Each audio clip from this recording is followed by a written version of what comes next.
નમઃ શિવાય વિદ્યાર્થી મિત્રો, આપણે ચેપ્ટર નંબર 6 આનુવંશિકતાનો આણ્વિક આધારની અંદર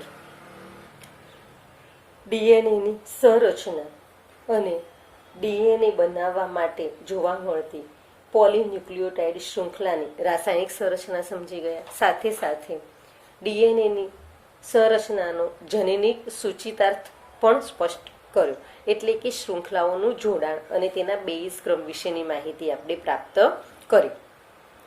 હવે આપણે વાત કરીશું ડીએનએ કુંતલનું પેકેજિંગ દ્વારા રંગસૂત્રની રચના કઈ રીતે થાય છે તેનું વિસ્તૃત વર્ણન, જેને આપણે કહીએ છીએ ડીએનએ કુંતલનું પેકેજિંગ. તો પ્રશ્ન કંઈક એવો પૂછાય કે ડીએનએ કુંતલના પેકેજિંગ દ્વારા રંગસૂત્રની રચના કઈ રીતે થાય છે, જેની વિસ્તૃત રચના વર્ણવો. ટૂંકમાં આપણે કહીએ કે ડીએનએને રંગસૂત્રમાં ફેરવવો, તેને આપણે કહીએ ડીએનએના કુંતલનું પેકેજિંગ. શું શોર્ટમાં સમજીએ તો ડીએનએને રંગસૂત્રમાં ફેરવવું, જેને આપણે કહીશું ડીએનએ કુંતલનું પેકેજિંગ. હવે આપણે ડીએનએમાં પાસેના બેઝ પેરની જોડીઓ વચ્ચેનું અંતર 0.34 નેનોમીટર આવેલું છે, એ આપણે જાણીએ છીએ. મેં તમને આગળના વિડીયોની અંદર સમજાવ્યું હતું.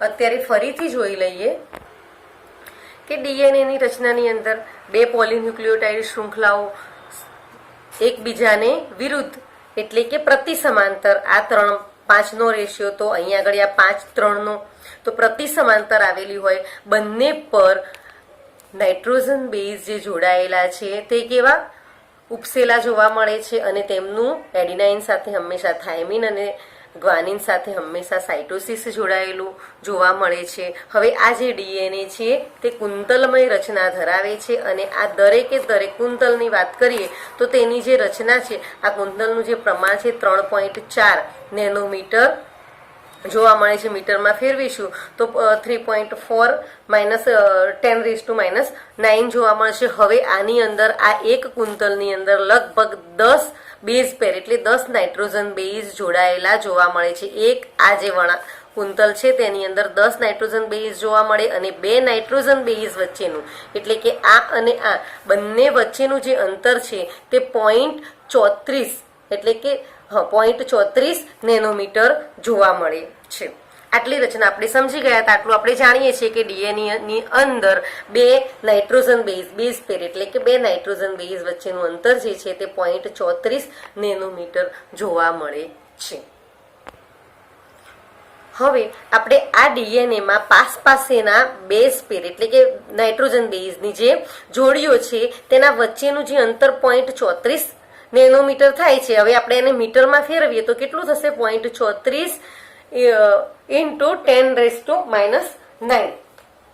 મીટર. હવે સસ્તન પ્રાણીઓની જ્યારે વાત કરીએ તો પ્રાણીઓના કોષ કેન્દ્રમાં રહેલ ડીએનએની જે લંબાઈ છે તે લંબાઈનું જ્યારે આપણે માપ કરીએ તો 2.2 મીટર જેટલી લંબાઈ થાય છે.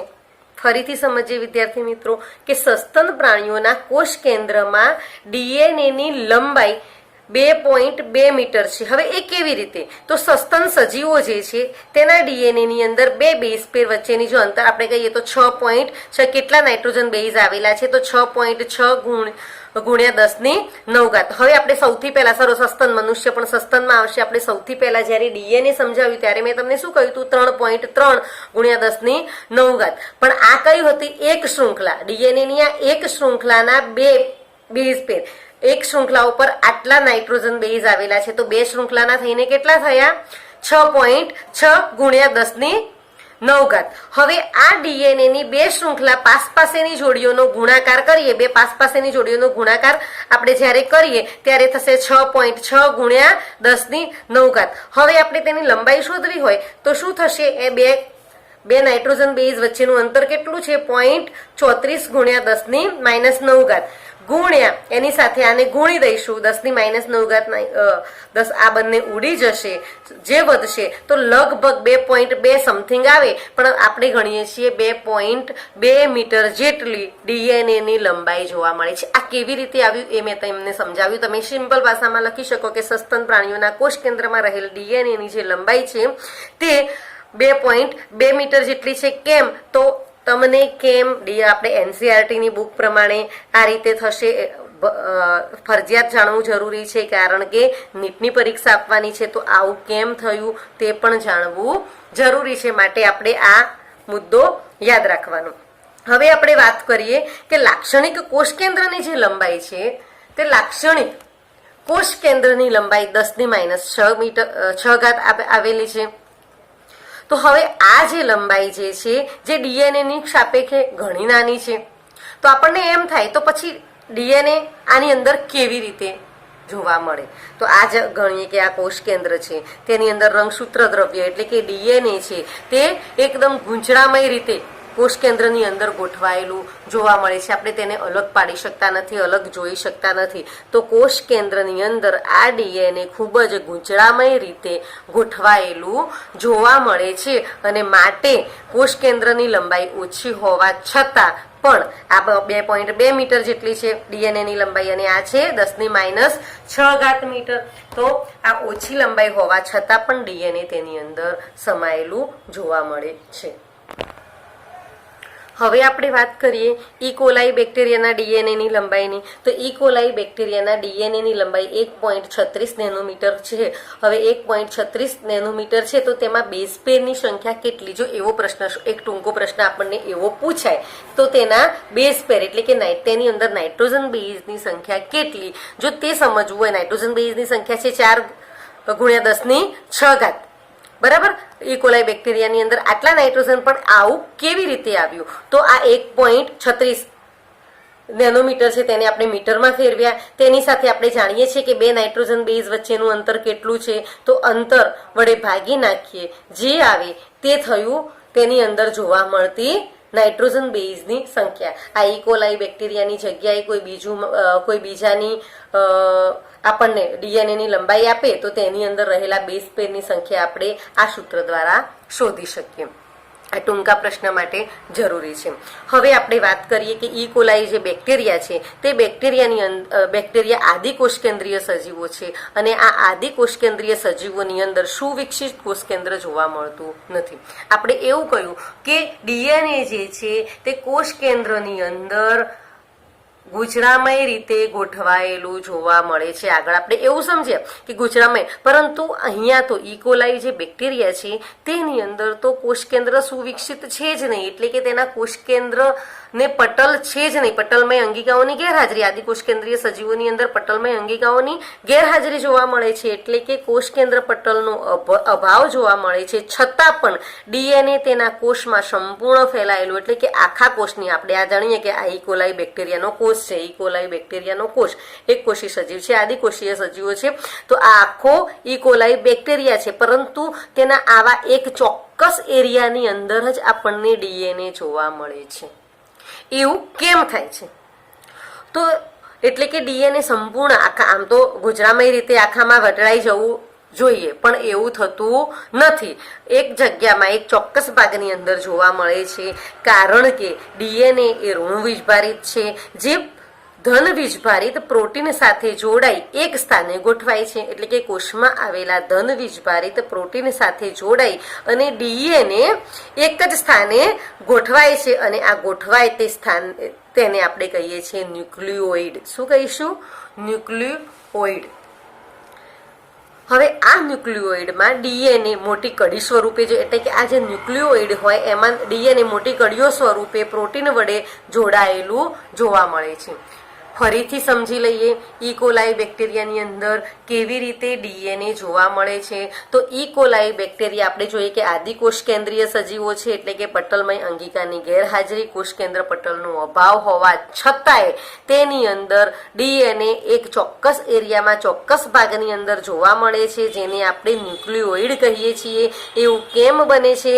તો ડીએનએ એ ઋણ વીજભારિત છે, અને તેના કોષ કેન્દ્રની અંદર આવેલા પોઝિટિવ એટલે કે ધન વીજભારિત પ્રોટીન સાથે જોડાઈ તે એક સ્થાને ગોઠવાય છે. તો આ જોઈએ કે આ ધન વીજભારિત પ્રોટીન છે એની સાથે ઋણ વીજભારિત ડીએનએ આમ વીંટળાઈ અને એક બાજુમાં જોડાય તો તેને આપણે કહીશું ન્યુક્લિયોઇડ. અને આવા ન્યુક્લિયોઇડ કડીઓ સ્વરૂપે, કડીઓ જેવા પ્રોટીન વડે જોડાયેલા જોવા મળે છે. તો આ થઈ ગઈ આદિકોષ કેન્દ્રીય સજીવોની વાત. આદિકોષ કેન્દ્રીયમાં આપણે ઉદાહરણ ભણ્યા ઇશ્વેરેસિયા કોલાઈ એટલે કે ઈ કોલાઈ બેક્ટેરિયાની વાત સમજ્યા. હવે આપણે સુકોષ કેન્દ્રીય સજીવોની અંદર આ ડીએનએ કેવી રીતે ગોઠવાયેલું જોવા મળે છે તે સમજીએ. તો સુકોષ કેન્દ્રીય કોષોની અંદર આ આયોજન થોડુંક જટિલ જોવા મળે છે, કારણ કે સુકોષ કેન્દ્રીય પટલમય અંગિકાઓની હાજરી છે, ઉચ્ચ કક્ષાના સજીવોની અંદર જોવા મળતું છે. તો સુકોષ કેન્દ્રીય સજીવોની અંદર આ આયોજન ખૂબ જ જટિલ જોવા મળે છે. અહીંયા વીજભારિત પ્રોટીન સમૂહ હિસ્ટોન કહે છે. વીજભારિત પ્રોટીન સમૂહ એટલે કે જે પ્રોટીન વીજભાર ધરાવે છે. મેં અહીંયા ધન એવું કોઈ જ ઉલ્લેખ કર્યો નથી. મેં શું કહ્યું છે તમને? વીજભારિત પ્રોટીનનો જે સમૂહ છે તેને આપણે હિસ્ટોન કહીએ છીએ. અહીંયા ધન છે, પણ એ કેમ ધન હોય છે એ હું તમને પહેલા સમજાવું કે અહીંયા વીજભારિત, આપણે આગળ શું ભણ્યા ઇકોલાઈ બેક્ટેરિયામાં કે વીજભારિત પ્રોટીન, ધન વીજભારિત પ્રોટીન છે એની આજુબાજુ ઋણ વીજભારિત ડીએનએ વીંટળાય છે અને ન્યુક્લિયોઇડની રચના થાય છે. આપણે અહીંયા એવું સમજીએ કે વીજભારિત પ્રોટીન જે છે તેના સમૂહને આપણે હિસ્ટોન કહીએ.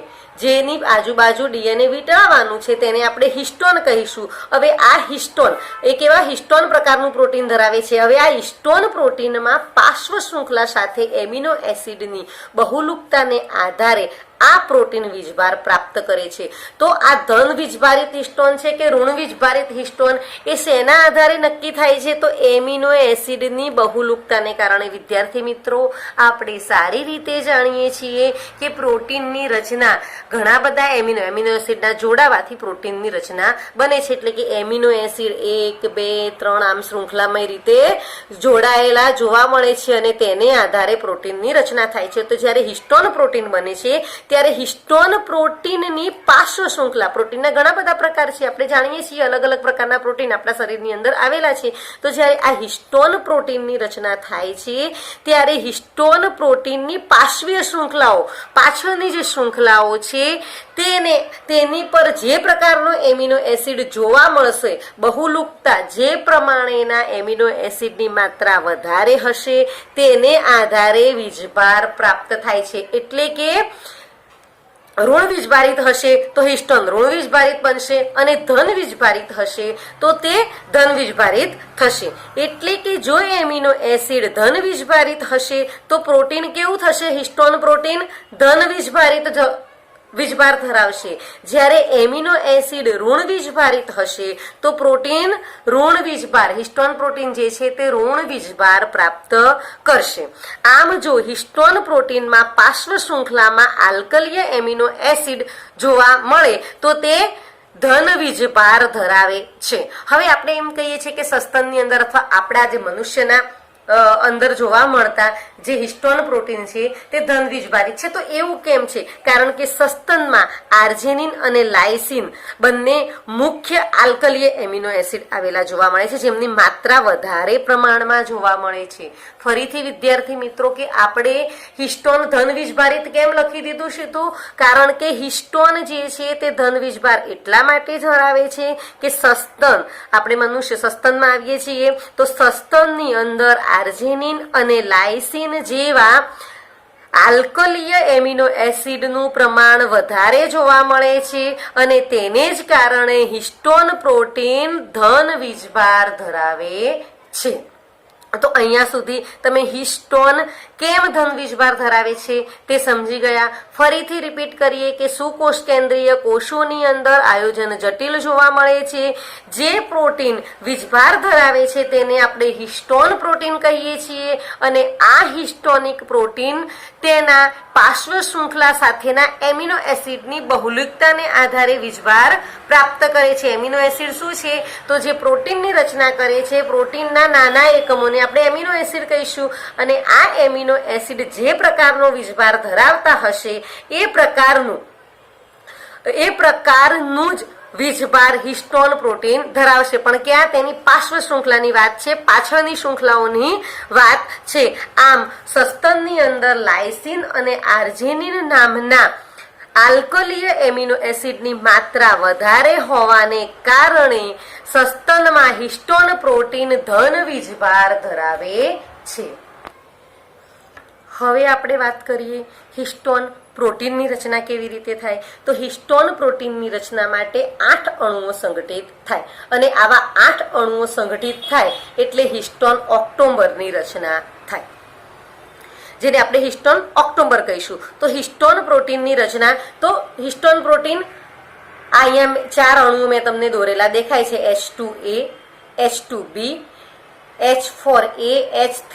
હવે આ H2A, H2B જે છે, તો આ H2A એક નહીં હોય, એની પાછળ બીજો H2A હશે. H2B એક નહીં હોય, એની પાછળ બીજો H2B હશે. આ H4 એક નહીં, એની પાછળ બીજો હશે, અને H3 ની પાછળ પણ બીજો જોવા મળશે. એટલે કે આવા 8 અણુઓ જ્યારે 3D ઇમેજમાં જોઈએ તો આપણને 8 અણુઓ જોઈ શકાય. તો તેની રચના આવા આપણે હિસ્ટોન ઓક્ટોબરની રચનામાં શું થશે? 2H2A, 2H2B, 2H4, 2H3 એમ ટોટલ 8 અણુઓ ભેગા થાય ત્યારે આપણને હિસ્ટોન ઓક્ટોબરની રચના જોવા મળે છે. હવે આ હિસ્ટોન ઓક્ટોબર જે છે તેની સાથે જ્યારે ડીએનએ વીંટળાઈ જાય, ડીએનએ નો કુંતલ વીંટળાઈ જાય એટલે જે રચના બને તેને આપણે કહીશું ન્યુક્લિયોઝોમ. શું કહીશું? ન્યુક્લિયોઝોમ. ફરીથી વિદ્યાર્થી મિત્રો, આગળ મેં તમને ભણાવ્યું હિસ્ટોન પ્રોટીન ધન વીજભારિત છે. હવે હિસ્ટોન પ્રોટીન ધન વીજભારિત છે કેવી રીતે? તો તેની અંદર આવેલા એમિનો એસિડને કારણે. હવે આ એમિનો એસિડ વધારે ધન વીજભારિત છે માટે હિસ્ટોન પ્રોટીન ધન વીજભારિત છે. એની રચના કેવી રીતે થાય છે? તો 8 અણુઓ, હિસ્ટોન પ્રોટીનના 8 અણુઓ ભેગા થઈ અને હિસ્ટોન ઓક્ટોબરની રચના કરે છે, અને જે ધન વીજભાર ધરાવે છે. તો આ ગોળ મેં જે તમને દોર્યું તે શું છે? હિસ્ટોન. આ પણ છે હિસ્ટોન. આનું કાર્ય બીજું કંઈ નહીં પણ પ્રોટીનનો જે આ ડીએનએ નો જે તંતુ છે તે તંતુને જોડી રાખવાનું કાર્ય છે આ H1 હિસ્ટોન. તો હિસ્ટોન, આ ગોળ આખો જે રહ્યો તેને આપણે કહીશું હિસ્ટોન.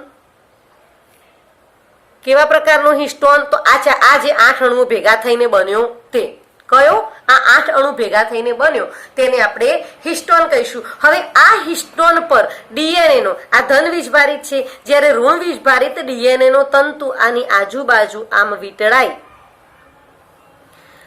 ત્યારે જે રચના બને તેને આપણે ન્યુક્લિયોઝોમ કહીએ છીએ. તો ધન વીજભારિત હિસ્ટોનની ફરતે ઋણ વીજભારિત ડીએનએ વીંટળાય છે, પરિણામે બનતી રચનાને આપણે ન્યુક્લિયોઝોમ કહીએ છીએ. અને આ ન્યુક્લિયોઝોમની અંદર જે ડીએનએ આની આજુબાજુ વીંટળાય છે તે ડીએનએ ની અંદર નાઇટ્રોજન બેઝની સંખ્યા, એટલે કે કેટલા બેઝ પેર જોવા મળે છે? 200. અહીંયા આગળ કેટલા નાઇટ્રોજન બેઝ, આપણે જે પ્રોટીનની શૃંખલા બની હતી તે પોલીન્યુક્લિયોટાઇડ શૃંખલા બની હતી તેની ઉપર જે નાઇટ્રોજન બેઝની જોડીઓ હતી એ કેટલી જોવા મળશે? અહીંયા 200 બેઝ પેર ધરાવે છે. કેટલા ભાગમાં? તો અહીંયાથી આમ વીંટળાઈ, અહીંયા જઈ, આમ થઈ અને બહાર આવે ત્યાં સુધી ડીએનએ ની જે બેઝ પેર છે તે 200 બેઝ પેર ધરાવે છે. હવે કોષ કેન્દ્રની અંદર આવા ઘણા બધા ન્યુક્લિયોઝોમ જોવા મળે છે, અને આ ન્યુક્લિયોઝોમ પુનરાવર્તિત થાય તેને આપણે ક્રોમેટિન કહીએ. પણ એ પહેલા આ ન્યુક્લિયોઝોમ જે છે, એટલે કે આ એક બન્યો તેને શું કહ્યું? ન્યુક્લિયોઝોમ. આ આખી રચનાને આપણે શું કહીશું? ન્યુક્લિયોઝોમ કહીશું. હવે આવા 6 ન્યુક્લિયોઝોમ જોડાય એટલે એને સોલેનોઇડ તરીકે ઓળખીશું. કેટલા? 6 ન્યુક્લિયોઝોમ. આ એક ન્યુક્લિયોઝોમ છે, આ એક છે, અને આવા 6 જોડાશે તો 6 ન્યુક્લિયોઝોમ જોડાય અને જે રચના બને તેને આપણે સોલેનોઇડ તરીકે ઓળખીશું. શું કહીશું? સોલેનોઇડની રચના કરે છે. હવે આ સોલેનોઇડ વધારે પ્રમાણમાં, એટલે કે વધારે ન્યુક્લિયો પુનરાવર્તિત થાય. આ ન્યુક્લિયોઝોમ આવા આ એક છે એવું 2, 3, 4, 5, 6, 7, 8 એમ વધારે પુનરાવર્તિત થાય, જેને આપણે ક્રોમેટિન તરીકે ઓળખીએ છીએ. અને ક્રોમેટિનમાંથી રંગસૂત્ર તૈયાર થશે। આપણે રંગસૂત્રની રચના સમજી રહ્યા છીએ તો શું થશે? આ એક બન્યો, અહીંયાથી આ ડીએનએ આગળ જશે, બીજા હિસ્ટોન પ્રોટીન સાથે વીંટળાશે, ત્રીજા હિસ્ટોન પ્રોટીન સાથે વીંટળાશે, ચોથા હિસ્ટોન પ્રોટીન સાથે, આમ હિસ્ટોન પ્રોટીન સાથે વીંટળાઈ અને આવા ઘણા બધા એકમો એટલે કે ઘણા બધા ન્યુક્લિયોસોમ ભેગા થાય ત્યારે ક્રોમેટીન તૈયાર થાય છે।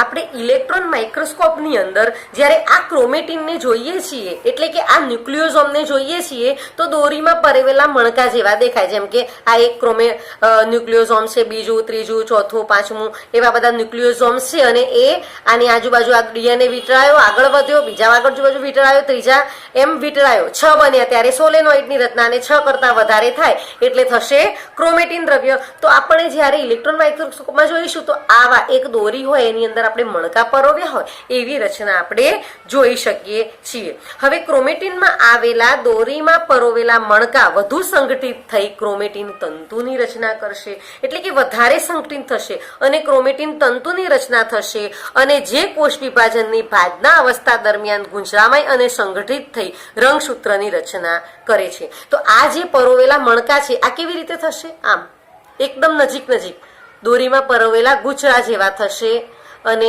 આ જે રચના થઈ આવી રચના રંગસૂત્ર જેવી રચના બનશે। તો ક્રોમેટીન તંતુ, આ જે ક્રોમેટીન તંતુ છે તે સંગઠિત થઈ જશે, એકબીજા સાથે નજીક આવશે, સંગઠિત થશે અને આવી રંગસૂત્રની રચના કરે છે, જેને આપણે ડીએનએ નું પેકેજિંગ અથવા તો ડીએનએ કુંતલના પેકેજિંગ દ્વારા રંગસૂત્રની રચના તરીકે ઓળખીએ છીએ। તો વિદ્યાર્થી મિત્રો, આ આખી જ રચના કેવી રીતે થઈ એ આપણે જો સમજવી હોય તો સૌથી પહેલા ડીએનએ 2 નેનોમીટર વ્યાસ ધરાવતો એ ક્યાં વીંટળાયો? હિસ્ટોન પ્રોટીન સાથે। હિસ્ટોન પ્રોટીન સાથે વીંટળાયો એટલે શું થયું? ન્યુક્લિયોસોમ્સ, ઘણા બધા ન્યુક્લિયોઝોમ એટલે કે 6 ન્યુક્લિયોસોમ્સ જોડાયા એટલે શું બન્યું? સોલેનોઇડ। હવે આ 6 ન્યુક્લિયો આવા ઘણા બધા આવા 6 ના ઘણા બધા જોડકા જોડાયા એટલે જે બન્યું તેને કહીએ ક્રોમેટીન તંતુ। હવે આ ક્રોમેટીન તંતુ જે છે તે બનાવે છે ક્રોમેટીન અને ક્રોમેટીનમાંથી બનશે ક્રોમોઝોમ, જેને આપણે રંગસૂત્ર તરીકે ઓળખીએ છીએ। મેં બધાના વ્યાસ નીચે લખ્યા છે। ડીએનએ નો વ્યાસ 2 નેનોમીટર, ન્યુક્લિયોસોમનો 10, જ્યારે ન્યુક્લિયોસોમ બને ત્યારે 10 નેનોમીટર, સોલેનોઇડ બને ત્યારે 30 નેનોમીટર, ક્રોમેટીન તંતુ બને ત્યારે 200 નેનોમીટર અને ક્રોમેટીન બને ત્યારે 700। હવે 700 નું આ 1 આ 2 એમ 2 બને એટલે 1400, જ્યારે ક્રોમોઝોમ એટલે કે રંગસૂત્ર બને ત્યારે 1400 નેનોમીટર જેટલો તેનો વ્યાસ જોવા મળે છે। તો આ થઈ ગઈ આપણી ડીએનએ ના કુંતલ દ્વારા બનતી રંગસૂત્રની રચના। હવે આપણે વાત કરીએ વિદ્યાર્થી મિત્રો કે ઉચ્ચ સ્તરે જ્યારે ક્રોમેટીનનું પેકેજિંગ થાય ત્યારે ક્રોમેટીન સિવાય, હિસ્ટોન પ્રોટીન સિવાય વધારાના પ્રોટીનની પણ જરૂર પડે, બીજા પ્રોટીનની પણ જરૂર પડે છે એટલે કે નોન હિસ્ટોનિક, જેની અંદર હિસ્ટોન પ્રોટીન જોવા નથી મળતું તેવા પ્રોટીનની પણ આપણને જરૂર પડે છે। તેને આપણે સામૂહિક રીતે નોન હિસ્ટોન ક્રોમોઝોમ પ્રોટીન કહીએ છીએ। શોર્ટ ફોર્મમાં તેને NHC તરીકે ઓળખીએ છીએ। જે બિન હિસ્ટોનિક પ્રોટીન છે તેની અંદર હિસ્ટોન પ્રોટીન જોવા મળતું પ્રોટીન છે પણ હિસ્ટોન પ્રોટીન જોવા મળતું નથી। જ્યારે લાક્ષણિક કોષ કેન્દ્રની અંદર ક્રોમેટીનની 2 પ્રકારની ગોઠવણી જોવા મળે છે। 2 પ્રકારની, એક શિથિલ અને એક ગાઢ। શિથિલ ગોઠવણી ને જ્યારે આપણે અભિરંજિત, શિથિલ ગોઠવણી ધરાવતા જે ક્રોમેટીન છે તેને આપણે અભિરંજિત કરીશું તો તે આછા અભિરંજિત થાય છે અને શિથિલ ગોઠવણી છે આછો અભિરંજિત થાય છે તેને આપણે કેવા પ્રકારના? તો યુ ક્રોમેટીન તરીકે ઓળખીશું। તો આને આપણે કહીશું યુ ક્રોમેટીન, મેં લખ્યું છે અહીંયા યુ ક્રોમેટીન તરીકે ઓળખીશું। અને જે ઘેરા અભિરંજિત થાય છે, સઘન રીતે સંગઠિત એટલે ખૂબ નજીક રીતે ગાઢ રીતે ગોઠવાયેલા છે, વધારે અભિરંજિત થાય છે, તેને આપણે હેટ્રોક્રોમેટીન તરીકે ઓળખીએ છીએ। વિદ્યાર્થી મિત્રો, પ્રત્યાંકનની જ્યારે પ્રક્રિયા થાય એટલે કે ડીએનએ નું ભાષાંતર થાય, પ્રત્યાંકન થાય ત્યારે પ્રત્યાંકનની પ્રક્રિયાની અંદર આ શિથિલ ક્રોમેટીન છે એટલે કે યુ ક્રોમેટીન જે છે તે સક્રિય રીતે ભાગ ભજવે છે, જ્યારે આ ગાઢ રીતે ગોઠવાયેલું પ્રોટીન હેટ્રોક્રોમેટીન છે તે નિષ્ક્રિય ભાગ ભજવે છે। તો આજે આપણે ડીએનએ ના કુંતલના પેકેજિંગ દ્વારા રંગસૂત્રની રચના સમજી ગયા। વિદ્યાર્થી મિત્રો, ખૂબ જ ઇમ્પોર્ટન્ટ ટોપિક છે, 1 થી 2 વાર વિડીયો જોઈ લેજો, ના ખબર પડે તો ફોન કરજો। ઓમ નમઃ શિવાય.